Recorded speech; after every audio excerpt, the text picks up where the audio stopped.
EtherFi adds 30-plus currencies to its card on and off ramps. EtherFi has widened the funding layer behind its card, adding on and off ramps that support more than 30 new currencies. The provider announced the expansion on its official account on August 17, 2026, framing it as more currencies and more rails for users worldwide. The funding layer, not the card itself, nothing about the Ether, DeFi card tiers, cashback bands, or spending mechanics changed here. The update sits one step earlier in the flow: how money enters and leaves the account. On-ramps convert local fiat into the crypto or stablecoin balance that backs spending. Off-ramps do the reverse when a user wants to pull value back out to a bank. For a self-custody card, that plumbing matters more than it sounds. A card can have excellent rewards and still lose people at the first screen if their local currency is not supported, or if the only path in runs through a foreign currency conversion that adds a spread on the way. Adding 30-plus currencies shortens that path for users who previously had to convert into a supported major first. Who this actually helps, the clearest beneficiaries are cardholders outside the usual USD and EUR corridors.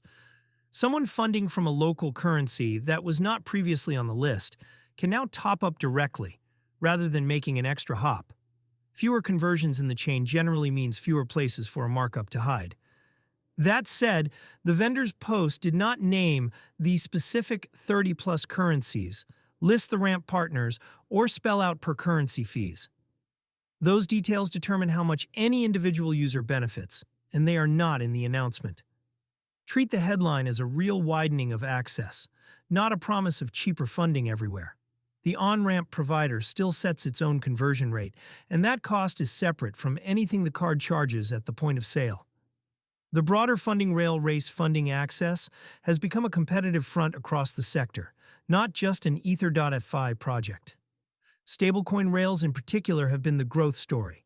Monthly stablecoin card top-ups recently crossed $1 billion for the first time, and providers keep pushing stablecoin spending deeper into everyday flows. Adding local currency ramps is the other half of that push. Get money in and out in whatever unit a user actually holds, then let the stablecoin balance do the spending. For existing Ether.fi users, the practical step is simple. Check whether your local currency now appears in the funding options inside the app, and compare the quoted on-ramp rate against what you were doing before. If a direct local ramp replaces a two-step conversion, that is the win. If the quoted rate looks worse than your prior route, the extra rail does not oblige you to use it.